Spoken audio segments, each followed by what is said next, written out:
We don't know who they are, we don't know what they want. Aliens invading the Earth and the Earth's last stand. What we do know is that they're taking people.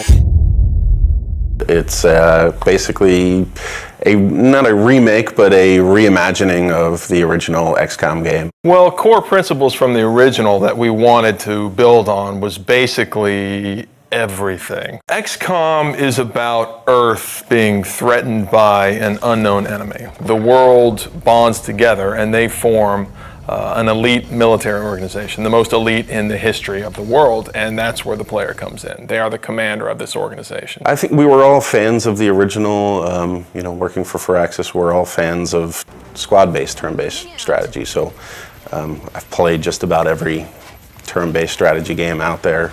I think we all had a lot of ideas and things that we wanted to do and things we liked about all of the games that we played in the past. Just really finding the fun things and eliminating the things that, you know, we didn't really care so much for. So we start with the original game and we play it and we say, okay, well, we find that new players or even us old diehards, like we find this concept, we can improve this a little bit. And one of the first things we looked at was time units. And the idea was that your soldiers had a certain number of time units to move around the battlefield, to perform abilities, take shots and things like that. And actually it worked great in the sense that you had this resource that you were hoarding and that you had to be careful, because when you spent too many, you could find yourself exposed and in dangerous situations. So there's this great risk-reward mechanic.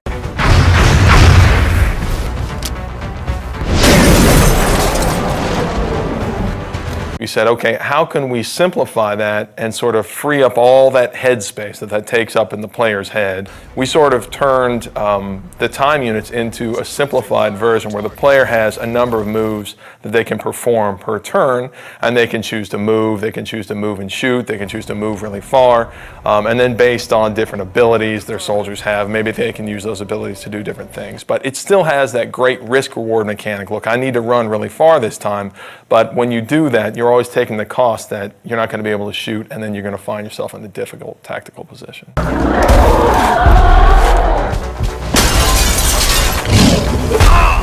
The other big thing I think that we did was we added cover to the game. Now tactically you have a lot more important decisions to make based off of being in low cover and high cover, flanking aliens. So in some ways we feel like we made the game more tactical. One of the advantages I think we have as a turn-based game is that we can move the camera around wherever we want. If you're making a game that has real-time response, players get really upset when you take control away from them. Well, we do that every other turn. There's been a very cinematic approach to the game that we're making now that wasn't available then, simply because we can move the camera around and take advantage of the fact that we have a 3D game. We're still leveraging the 3D and the tech that we have available now to make it a much more compelling experience, I think, visually, than they were able to do back then. The Glamcam was our way of kind of making a turn-based strategy game sexy. It was a way for us to take the camera and put it in the environment in a way that kind of got you out of the normal gameplay mode, but let you see things a little clearer and a little more up close and feel like you're a little more part of the action. The idea is that when your soldier goes to take a cool shot, then the camera can drop in, and we've got these great dramatic scenes where, you know, your sniper's lining up this super long shot and you'll see it fall right down the barrel. And what that does is it allows a little more of an intimate connection between you and your soldiers. And of course it increases the drama of the actual combat. And the Glamcam is a great way to do that. That's just one of the ways that we sort of get the camera down there so the player can sort of see combat from their soldier's perspective. The base was a really unique challenge for us to design. When we started on it, it was flat and more like a level in the game.